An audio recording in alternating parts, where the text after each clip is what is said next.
want to welcome you to what I think is an astonishing topic, because it's a topic that no one would have imagined 30 years ago, namely the rise of middle powers.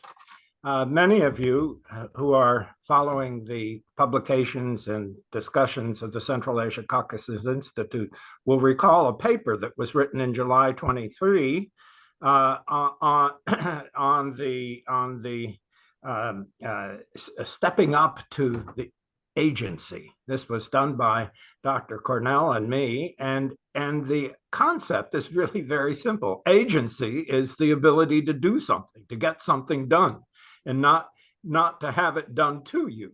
To be someone who is impacting the world rather than simply the recipient of other people's actions. And following that paper, Dr. Cornell has written, I think, a very significant paper on the rise of middle powers. And this is what I mean. And 30 years ago, who would have acknowledged the possibility of there being middle powers on the international stage from Central Asia and the Caucasus? Well, here it is. And it's presented by Dr. Cornell in a very readable paper. And I want to say right off the bat that while the focus is on Kazakhstan, it also covers Uzbekistan, and I'm sure our discussion today will also jump the Caspian and include Azerbaijan, because Azeris themselves can feel they are a middle power. They've earned that title fully. But more important, that Central Asians look to them as full partners nowadays. And the Central Asian presidents have indeed invited the president of Azerbaijan to join them in all their meetings. So that's the general layout. Before we begin, I want to say a word about both Dr. Cornell and Dr. Miras Zhiyenbayev, who is going to comment on this, and want to welcome both of them. Dr. Cornell, if you haven't read his new book, The New Secularism in the Muslim World, Religion and State in Central Asia and Azerbaijan, he discusses a distinctly Central Asian approach to the issue of Islam. And he's looking above all at government policy. It's a very innovative paper, a book. It's available on Amazon and all the normal sites, including our own. And I urge you to read it because it suggests something that we've all been looking at for several years, and that is that the Central Asian region really does have many very distinctive qualities that distinguish it from others surrounding it. So there we are. Dr. Cornell, let me say a word about Miras Zhiyenbayev.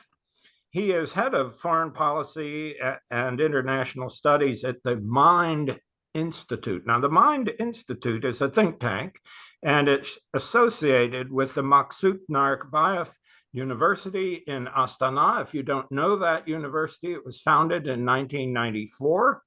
And it is named for its founder, Mr. Narikbayev, who was chairman of the Supreme Court of Kazakhstan.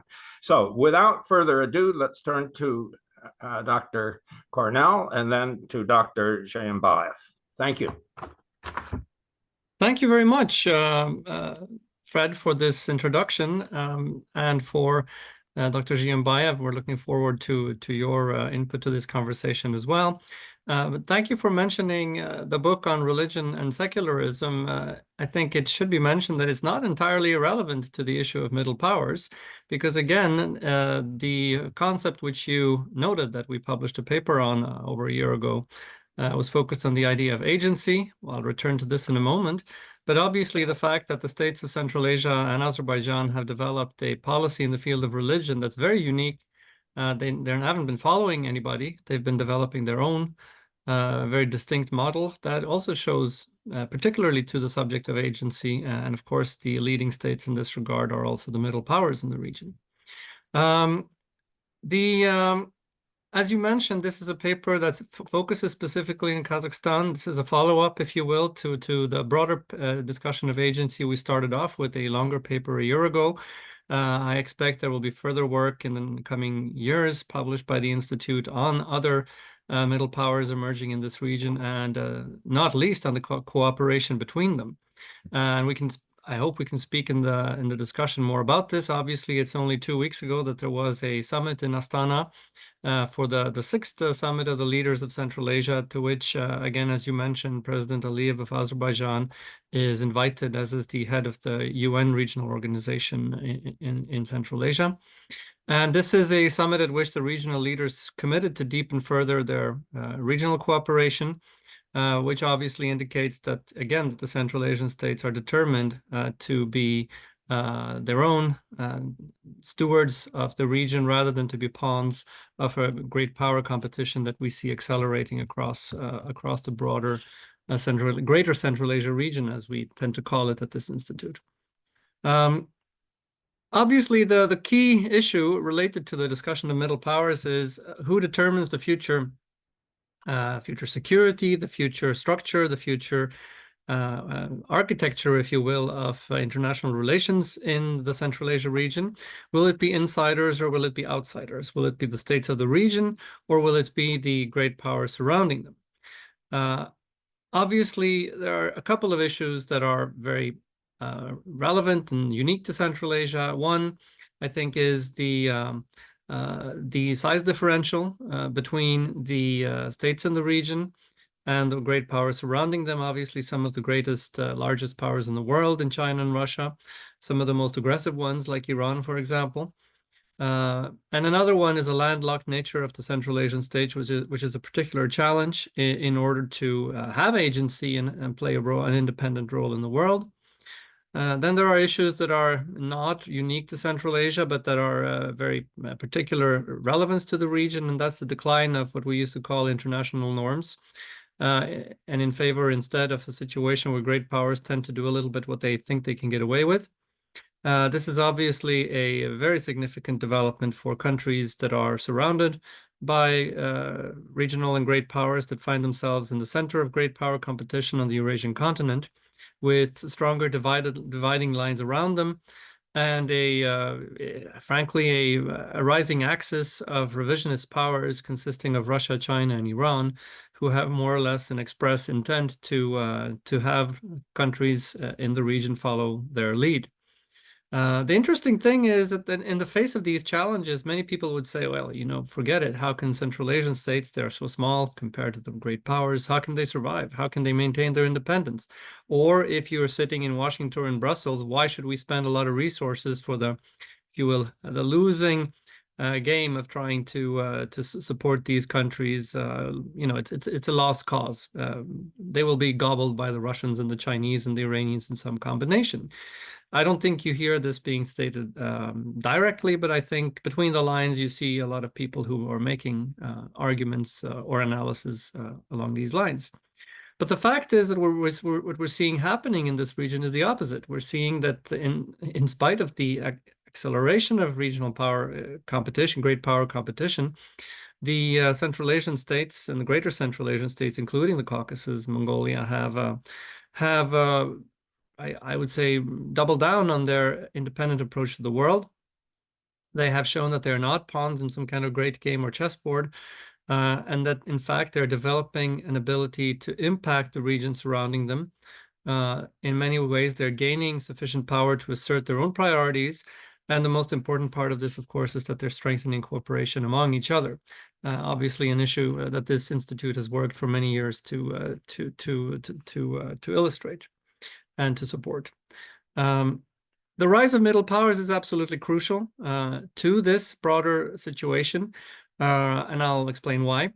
And the reason we focused in this particular paper on Kazakhstan is that it's according to and believe it or not, there are people who not only try to define what a middle power is, but they try to measure who is actually a middle power. That's a new competition among various think tanks and others, and you find that Kazakhstan has begun to emerge in a lot of these indices and being recognized as a middle power. Obviously, we see this gradually, Uzbekistan and Azerbaijan also emerging in this company as well. Now, a note on the whole concept of middle power. Obviously, I'm not going to go through a big international relations literature. This is for academics, and we're now in the think tank world. So but I think it's important to ask the question: why are we talking about middle powers? And what is a middle power? Is it just something that you can slap as a sticker on yourself when you want to be invited to nice cocktail parties? I think it's something actually more serious. You could define it in many ways, but there are a couple of issues that keep coming back in terms of how middle powers are defined.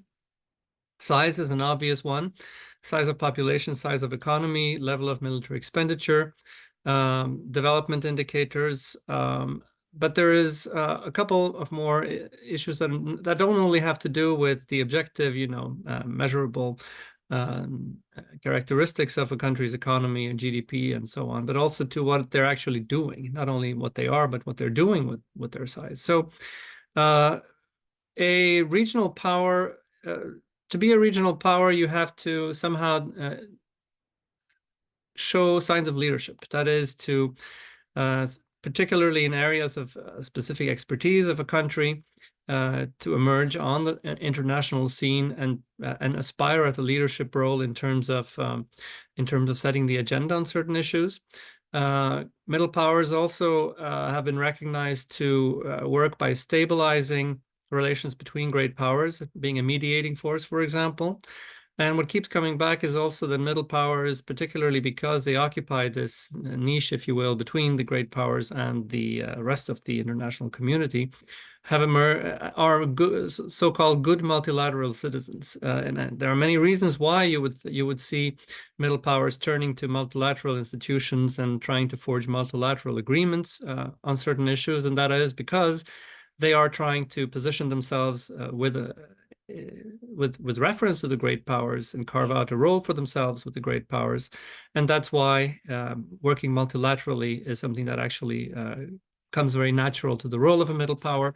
Unlike small states, they have the agency to take a role on the international scene through international organizations. In Central Asia, particularly, you see the United Nations being used as a stabilizing force by the middle powers like Kazakhstan and Uzbekistan vis-a-vis the greater powers. And obviously, what middle powers also do is build coalitions. They take the leadership in their region to build coalitions on a variety of topics. Central Asia is a particular place where, again, middle powers are important because there is no functioning collective security mechanism in the region. Russia tried to set up one through the Collective Security Treaty, but first of all, it's not working, and second, not even only 3 out of 5 power countries in Central Asia are members of this organization. And the lack of any other or any functioning security mechanism in the region is all the more concerning, again, because of what I mentioned in the size differential between regional states and the great powers, and the tendency of these great powers to act more unilaterally than in the past. From a Central Asian perspective, it's perhaps a good thing that you can see Russia acting unilaterally in other parts of the world. So does Iran, so does China. So far, they haven't done this as much in Central Asia, but is that a question of time, or is it a factor of something else? More importantly, I think the reality is that Central Asia, if nobody in the region takes sits in the driver's seat, if you will, there is a natural instability resulting from the fact that the relationship among the great powers keep fluctuating, depending on what happens in other areas of the world that may be more important to all of these great powers. So if something happens in Ukraine, if something happens in the South China Sea, if something happens in the Middle East, the attention span of the great powers will diverge over time, and this is a further contributing factor to instability. And that's why middle powers are crucial, because middle powers in the Central Asian context have the ability to impact the policy of great powers.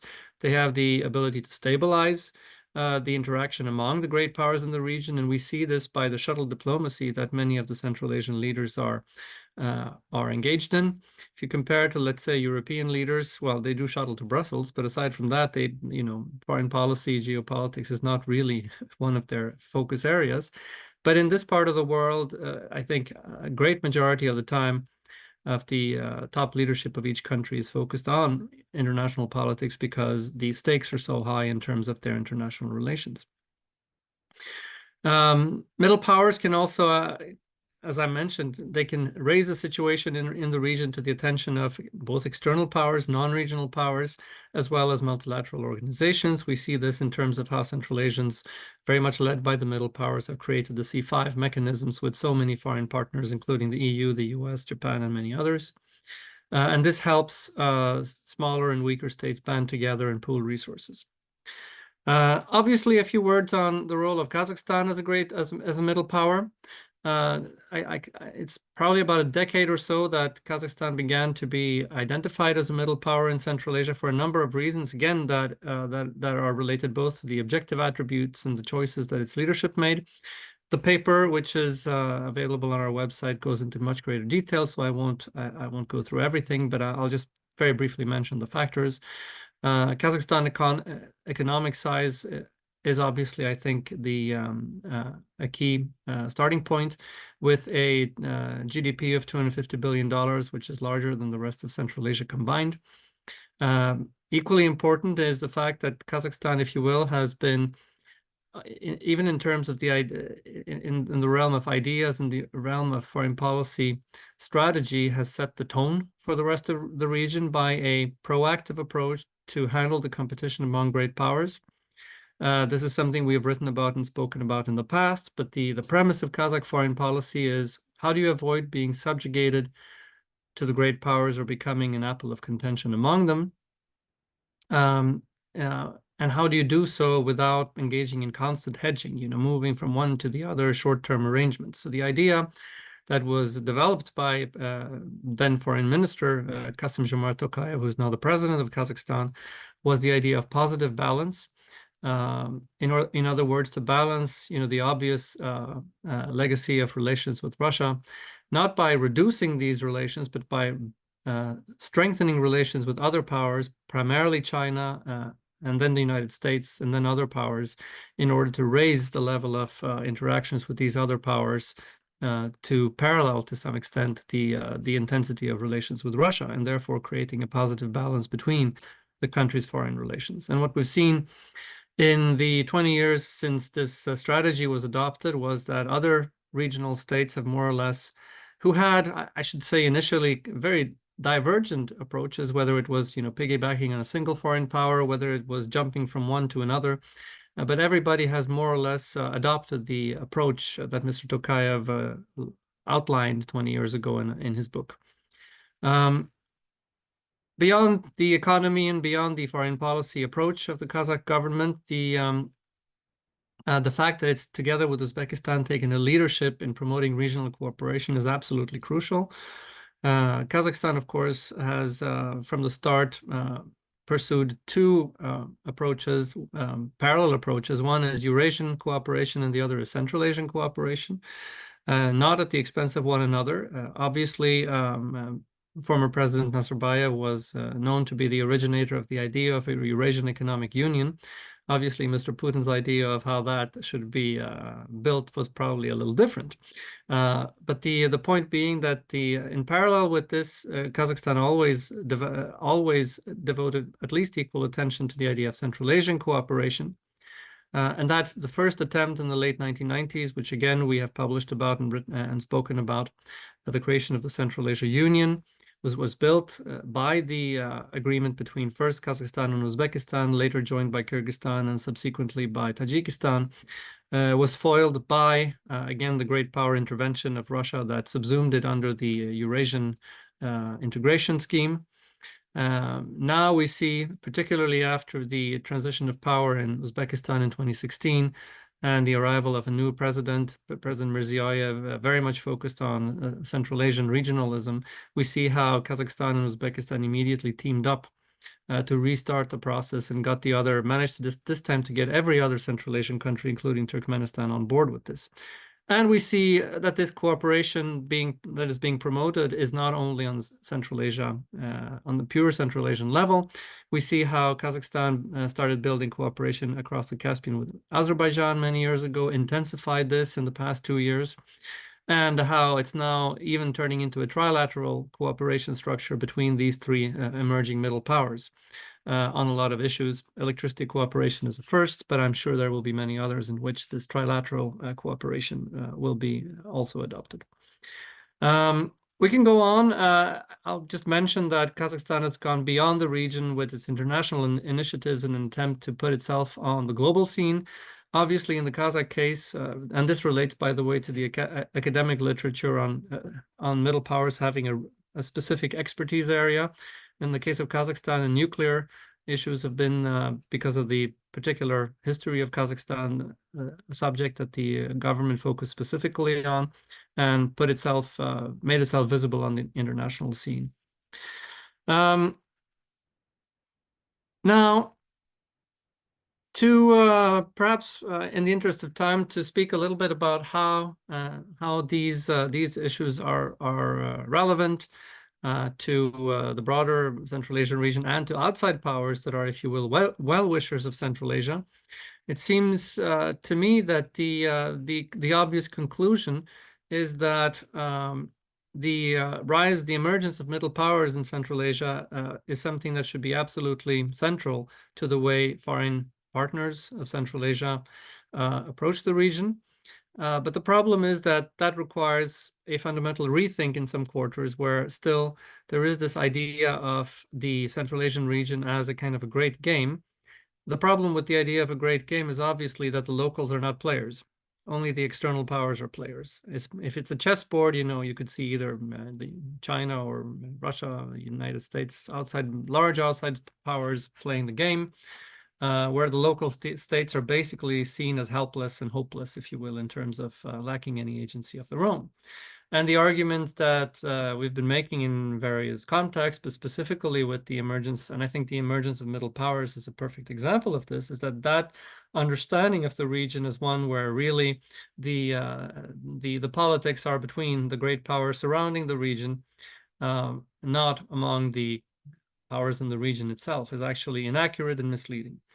But it's still alive. You saw this, for example, in the last few years of the U.S. presence in Afghanistan, where the U.S. government at some point tried to assemble a kind of a coalition to discuss Afghanistan. It included India, it included Pakistan, Russia, China, but not the Central Asian states that are the immediate neighbors of Afghanistan. This is a typical example. And obviously, you see the Chinese, you see the Russians, you see many others doing this as well. They rather talk over the heads of the Central Asian states rather than talk to the Central Asian states. But through the agency of the Central Asian states, particularly the middle powers in the region, it's become impossible for outsiders to simply ignore the locals, if you will. So my point is that the strategies adopted by foreign powers, particularly by the US and the EU, have yet to acknowledge that there are middle powers in Central Asia, in the greater Central Asia region, if you include the Caucasus, that should play a central role in how we approach this region and how we work through and with these middle powers in terms of accomplishing the goals of our foreign policy in this region.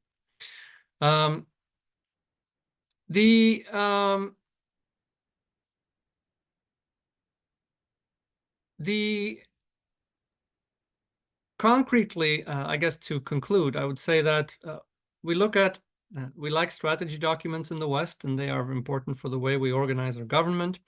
There continue to be both conceptual and bureaucratic deficiencies to how the US and the EU develop foreign policy towards this region. We can come back to those in a future event. But the point is that we have strategy documents towards Central Asia that were launched in the late 2010s by both the European Union and the United States. These strategies were well received in Central Asia. I think they took a step towards acknowledging the regional states as subjects rather than objects of international relations. But the problem is that these strategies have been made rather obsolete by the events in the past several years. And as we now enter a process in which the Western powers and other outside powers are revisiting their approaches and their strategies for how to engage with Central Asia. It's absolutely crucial that the reality of the emergence of middle powers as key interlocutors with considerable agency in helping to shape this region in the future is something that is included and given a prominent role in these strategy discussions. I'll stop here, but obviously I look forward to Dr. Zhiyenbayev and other members of the audience and their comments. We can't hear you, Dr. Starr.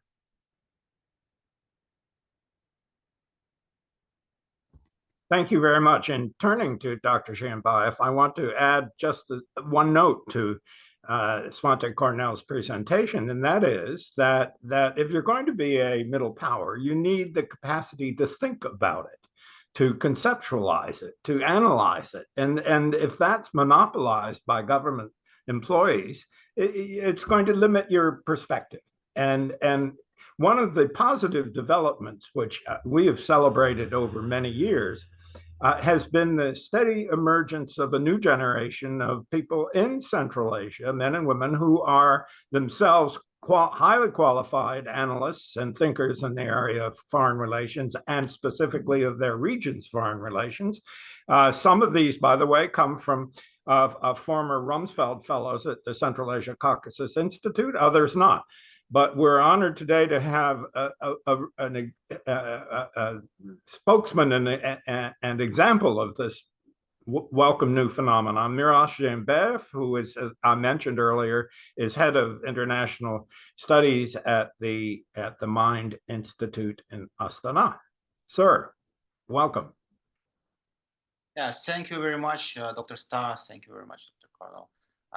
First, I have to say that's absolutely great honor and pleasure to be present at this event as a panelist, and a great opportunity to discuss a subject that has been actually the primary focus of my research for the past several years: the evolving role of middle powers, with particular emphasis on Kazakhstan trajectory towards this status. Today, I wish to contribute to ongoing discussion by focusing on several key aspects. First, the changing nature of middle powers, and of course, the emphasis on security and their persistent desire to steer clear of great power competition. The concept of middle power has long been actually ambiguous within the field of international relations. It's often criticized for being too vague, resulting in its an over-inclusive or under-inclusive classification of supposed middle powers. As most states have been asserted themselves on the global stage, the number of countries identified as middle powers has grown, further complicating the definition. And the definition is kind of like one of the most important things in case of theory. So I really enjoy that in the new piece of Dr. Cornell, it's all about agency, because in recent years, some of the leading theorists in the fields of in our fields actually started to argue that the concept of middle powers even has lost its analytical value and should be set aside.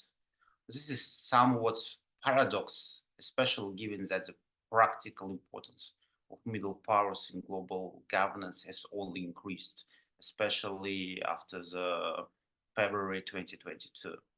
The crux of the issue lies in the traditional focus of the power aspects of middle power status, and the spectrum of power levels has actually broadened.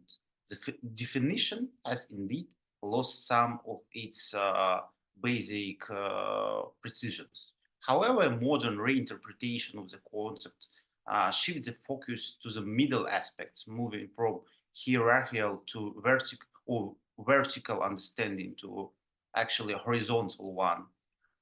In this view, middle powers are literally in the middle, situated between great powers and the majority of world states, playing a crucial role in the shaping global governance landscape. In a world increasingly dominated by great power politics, we have middle powers who are actually striving for more equitable representation of their interests, which often reflects those of the broader international community. This shift in understanding is poised to guide global politics in the coming decade and explains why middle powers are becoming more assertive in advocating for reforms, while growing increasingly skeptical of the actually existing world order. Uh, this has direct implication for security, a topic on which I recently wrote my new piece for Center for Historical Analysis and Conflict Research, which is going to be published within the week or two. So I'm also going to share it with you if you are interested in. But in case of Kazakhstan, this shift in understanding is a primary factor in its evolving identity as middle power. When viewed through the lens of traditional power projection, it's clear that Central Asia offers limited opportunities for Kazakhstan to exert influence without directly conflicting with Russian or Chinese interests, or maybe even interest of Iran or other regional powers. However, the evolved understanding of middle power status positions Kazakhstan as a prime example, given especially its geographical and strategic location at the convergence of the great power interests. Another significant factor is actually the war in Ukraine, which has not only diverted Russian attention away from Central Asia, thereby creating space for more autonomous strategies and policies, but actually has also thrust the middle corridor into the spotlight as a working alternative trade route between Asia and Europe, bypassing the Russian northern corridor. Of course, we can understand that the long-term value of middle corridor lies not as mere alternative to the northern route, but in its great potential to unlock landlocked region as Central Asia, providing export-import opportunities that are not mediated by any neighboring great powers. This means that the middle corridor significance as a transcontinental route may eventually diminish. Uh, it's up to the countries of the region, particularly Kazakhstan and also Azerbaijan, to offer compelling alternative for the European Union to maintain high levels of investments. The potential benefits of this for region are clear, but Central Asia also has much to offer to the EU, including alternative energy supplies and rare earth minerals or critical minerals, which are crucial for reducing dependence on China for the EU. However, this route to the remain valuable, much work remains to be done while in the middle, while the window of opportunity is still open.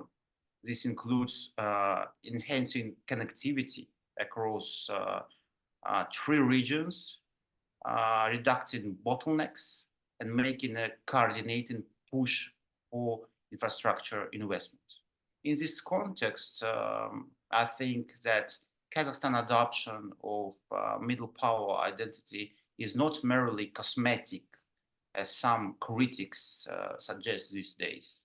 These critics offer view the middle powers concept through a power-based lens and call for more decisive action to sustain this status. A vision that actually could jeopardize the delicate security balance in the region. In reality, Kazakhstan has long been acting as middle power, even if it's not was just always recognized as such. The modern understanding of middle power status aligns perfectly with Kazakhstan's strategic interests. And of course, the careful diplomacy it must navigate in the complex geopolitical environment. So I'm going to stop here to have some time for our discussion session.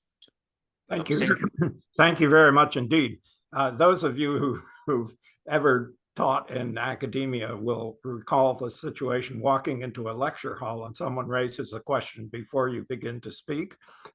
That's happened today, and thank Robert Cutler, our friend from the Director of Energy and Security Program at the NATO Association of Canada, did so, asking, what about Azerbaijan? Because that wasn't mentioned in the initial announcement, and I hope that Dr. Cornell's response to that suffices. It's an important question. I have two other questions, which, if with the permission of Mark Boland and Pavel Velikov, I'd like to combine. Both of them are asking really about economic resources. Boland asks about the status of gold export in the regional economies, or if you will, mineral export. And Pavel Velikov asks a broader question, and that is, are these countries backing their status with an ability to produce and to play a positive role on the world market with their own products rather than simply resources? I'll let Miras, you want to address that? Yeah, I think that Dr. Cornell should start for this question. Well, please go ahead. Well, in case of gold, I'm not really sure that it's actually working, especially how it's written. I assume this is primarily to facilitate economic transactions with Russia. I think no, because many countries of the region, especially Kazakhstan and Uzbekistan boards, have very active focal points in terms of sanctions policy. And we are working very well in terms to hedge the sanctions risks to our economy. So I'm not sure whether the country or the companies are actually going to use gold to pay for transactions or something like that. In case of question regarding business and economics, yes, we understand that Kazakh economic model mostly based on the resources. It's a huge dilemma for the country, especially when we have many decades, many programs, and for many decades working to diversify economy, but still we have oil and gas as the biggest industries in our economy, or for example uranium as one of the biggest export products in terms of our economy. But still, let me come back to the middle corridor, because in terms of Kazakhstan, the idea of middle corridor is not only to have a route or to have this corridor, but it's a huge project to be a game changer for the western part of Kazakhstan. You know that western part of our country actually produce most of the oil and gas in our economy. And at the same time, we have quite economic depression in that region.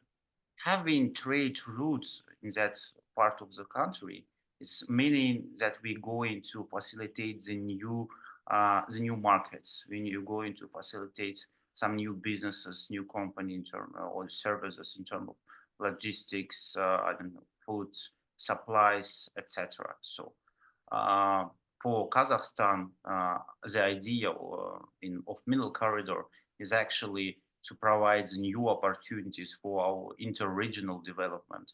I mean, of different oblasts of Kazakhstan. I know that all three of the countries we're talking about, and very prominently among them Kazakhstan, are focusing their educational system on developing indigenous business leaders and innovators and entrepreneurs. So, Mr.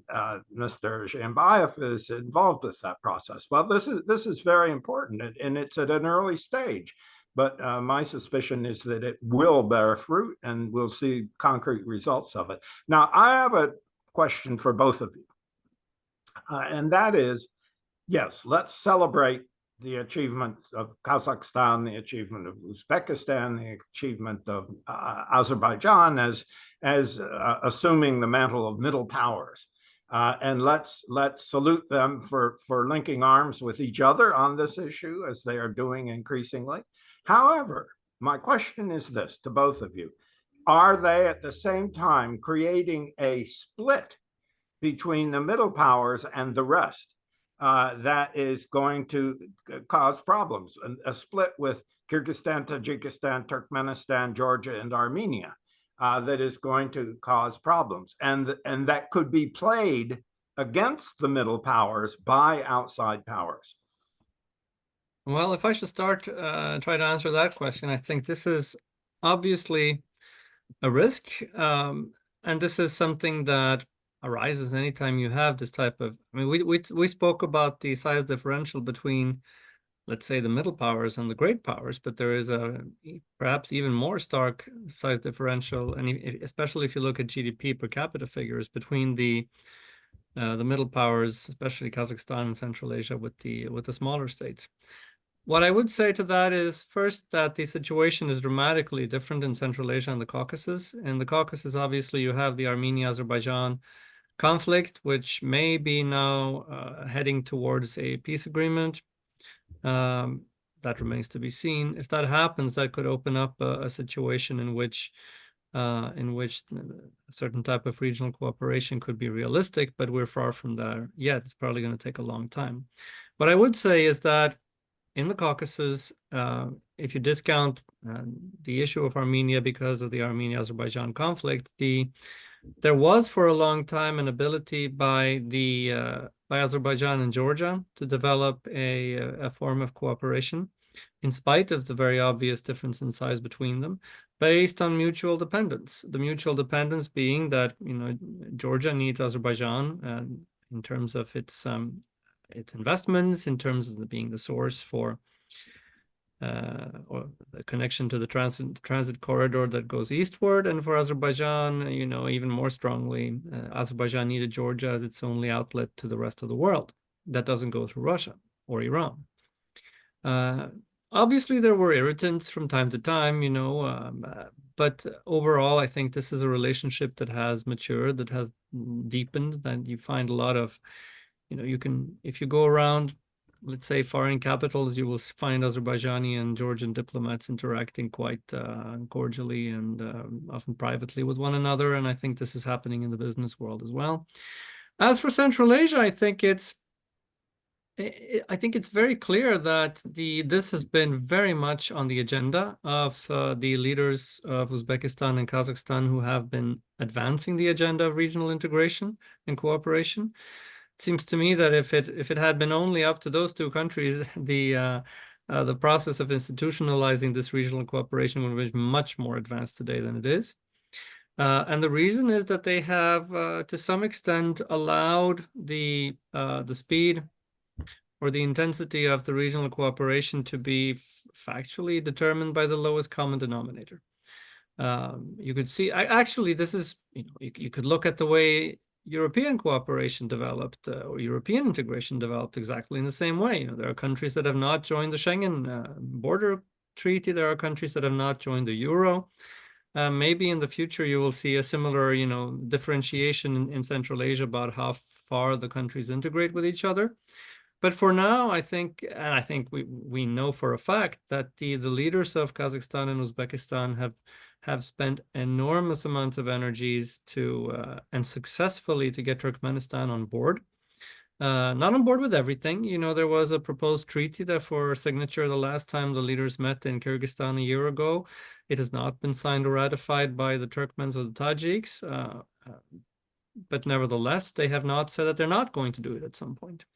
So there's clearly a difference. There is clearly every country has its own priorities. They're not totally aligned. On the other hand, I think the attitude and the approach that we've seen from the emerging middle powers has been, I would say, to exercise this leadership role in a very responsible way, with the specific aim of, let's say, removing any potential for outsiders to play the Central Asian states against each other.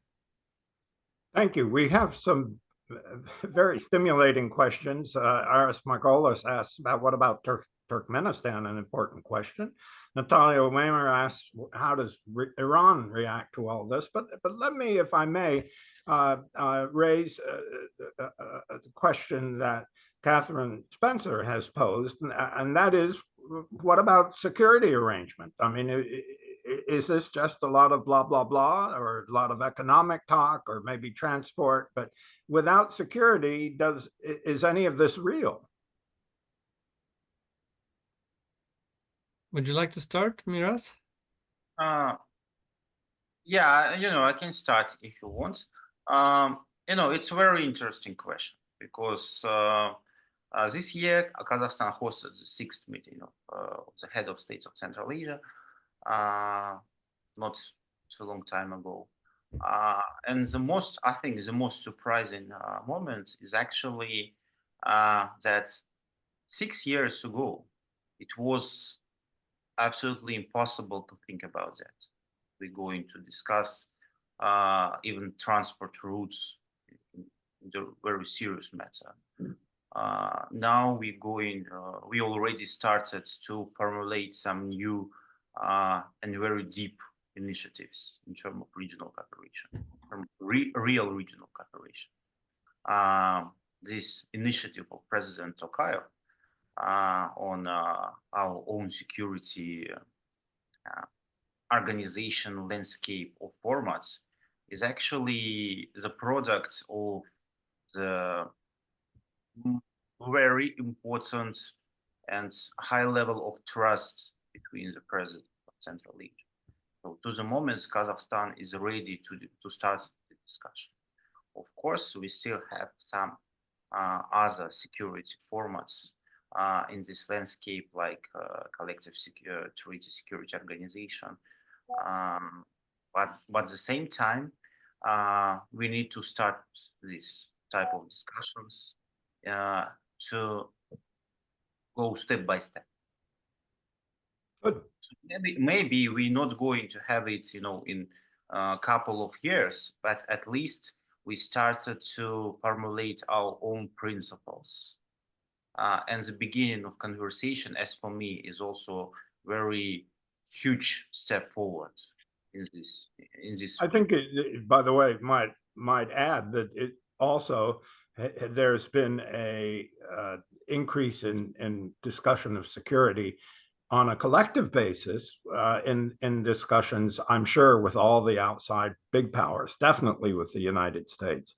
But I'm sure the Chinese and Russians are doing this on a daily basis. So the question is, to what extent will they be able to deal with this more effectively by having the middle powers playing a strong role on linking arms or not?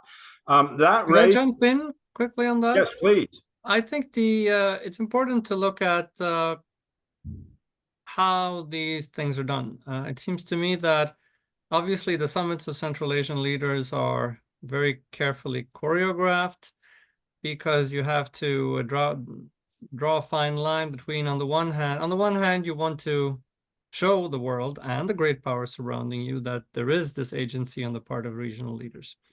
On the other hand, you don't want to go too far in terms of antagonizing them and provoking a reaction. So if the Central Asian states would form a military alliance tomorrow, this would, create a certain reaction in various quarters. However, what I think we can see, and by the way, including the question in Turkey that was also raised here, there is obviously the attempt by Turkey through the Organization of Turkic States, which includes all Central Asian states except Tajikistan, as well as Azerbaijan is included as well. here, similarly, the OTS, Organization of Turkic States, is not a security or military organization. However, what we see is that in parallel with the intensification of dialogue on the Turkic states level, you also see an intensification of bilateral and sometimes trilateral military and defense cooperation. And I think this is how you have to look at it also in terms of the Central Asian regional cooperation, which is that you're not going to see this institutionalized, but you are going to see, and we are seeing, rapid increases of defense cooperation on a bilateral level. For example, if one of the fastest growing ones is the one between Azerbaijan and Uzbekistan, which, several years ago you couldn't really talk about any level of military cooperation between the two states. But this is very much something that's happening today. So the sum of these bilateral relations is going to work in that direction. And now, on the Central Asian level, obviously, we've had this difficulty relating to the Tajik-Kyrgyz relationship and the border disputes between these two states and the relatively large-scale violence that was as a result of this. And in which the governments were rather reactive to the events than proactively behind them. So I think a lot of energy in terms of the security sphere in the region has been geared towards reducing those tensions and achieving a functioning mechanism and border delimitation between those two states, and that's been fairly successful as far as I can tell. Thank you. We have among our questioners Saudat Kasimova, who is a skeptic and bluntly puts the question, and it's an important, a significant issue. Why go to all this bother of linking arms among these three empowered states? Or with any others? In the end of the day, aren't bilateral deals with the outside world the most effective? A very blunt question. How do you respond to that?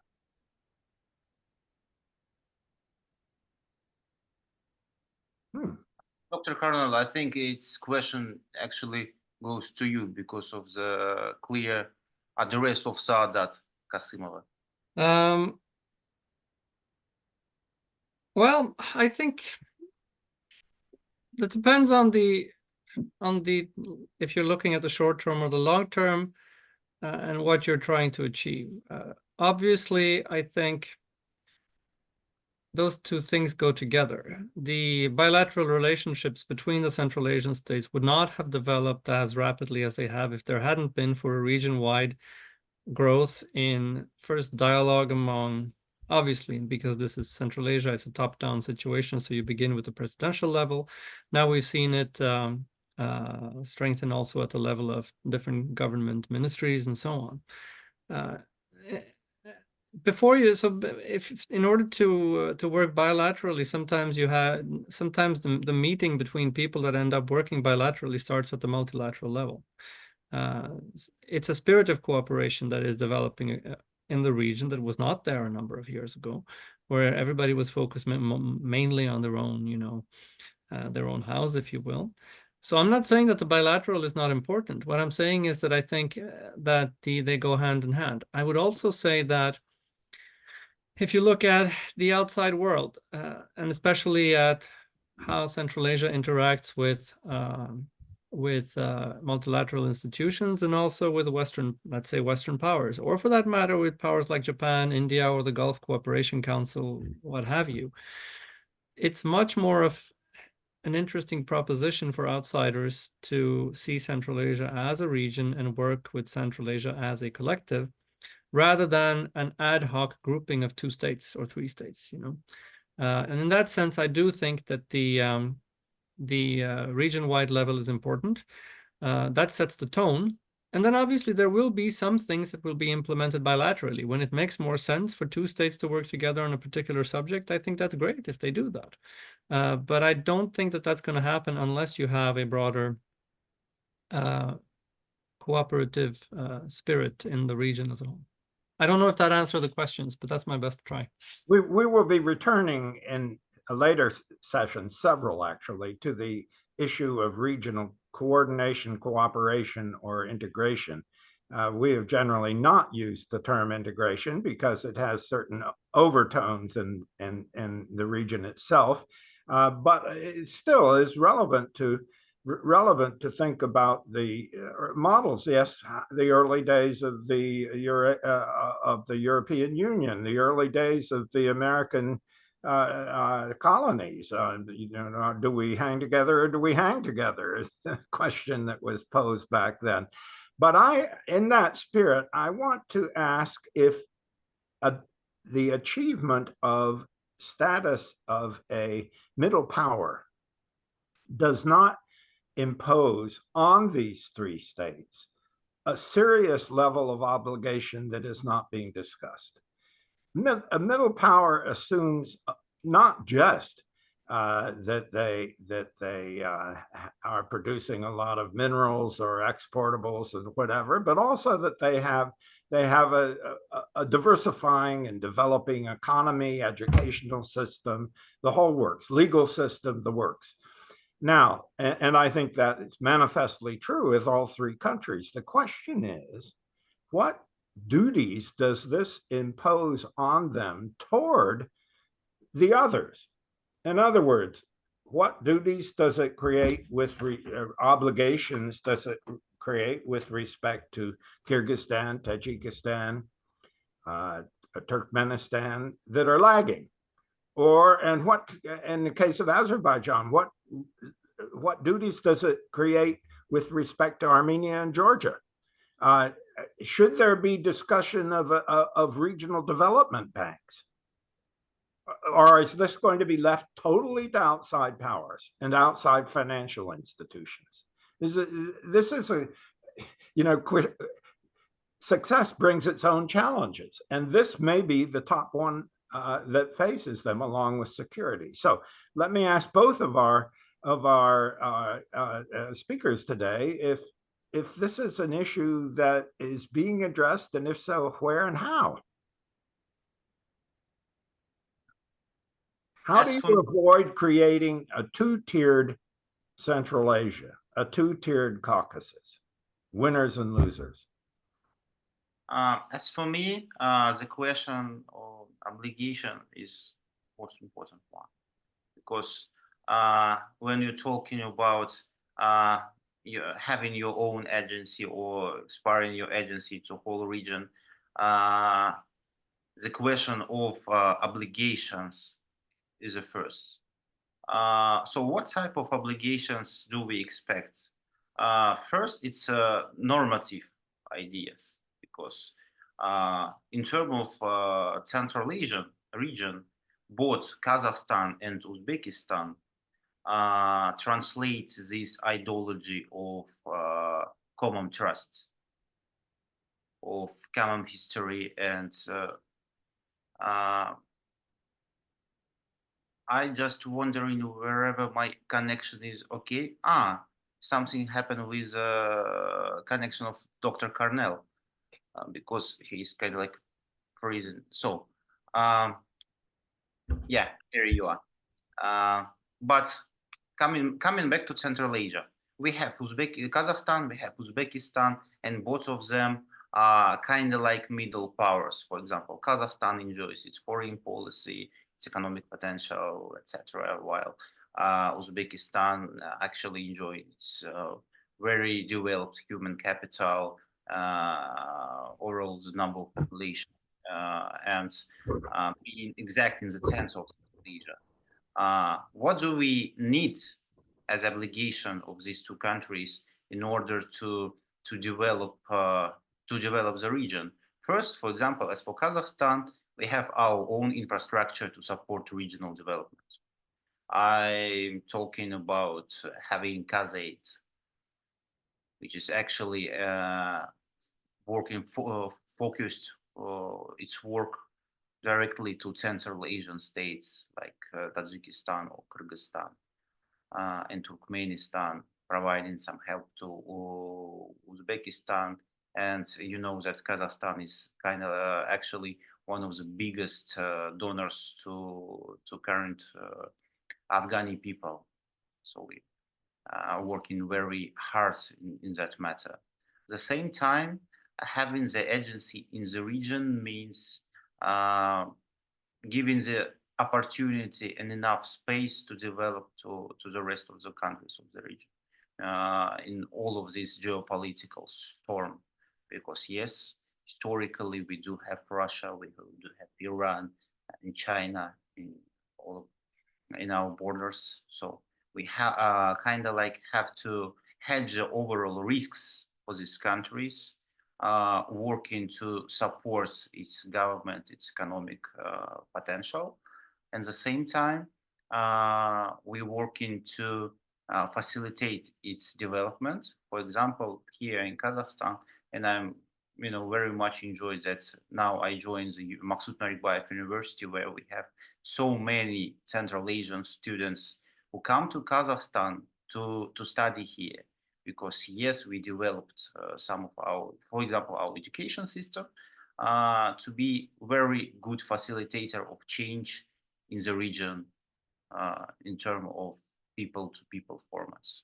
So we're working on creating the new generation of Central Asian people who are smart, who have, all the world open for them. And in terms of political level, our countries are working to create enough political opportunity, economic opportunities for these countries to develop. But in case of Azerbaijan, and I have to say that South Caucasus is actually not my region of specialization. So very briefly, I believe that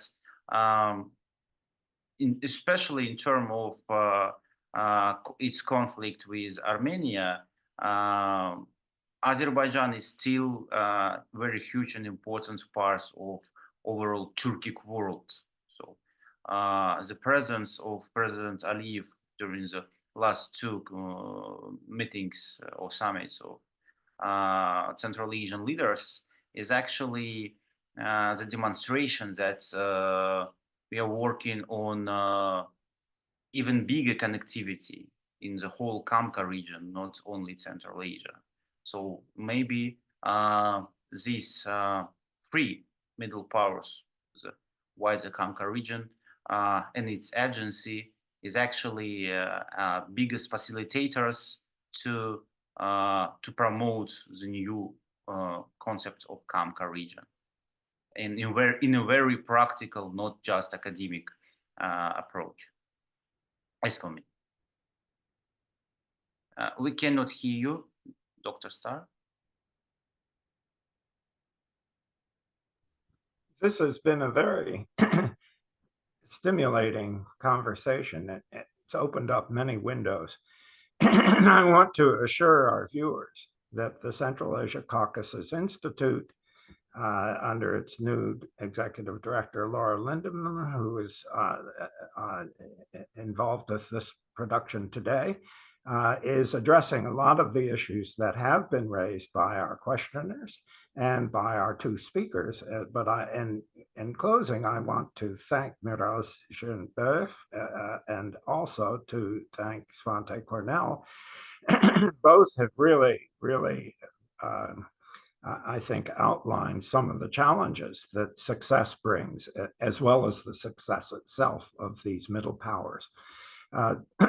Those of you who would like to view this later can do so on YouTube, and it will be connected also through the CACIanalyst.org. So you can share it with others beyond today, and we'll look forward to seeing you next time. We'll be announcing very shortly when that will be and what the topic will be. Thank you. And if you have suggestions for us, let us know. Thank you very, very much. And again, thank you, Dr. Cornell and Dr. Zhiyenbayev.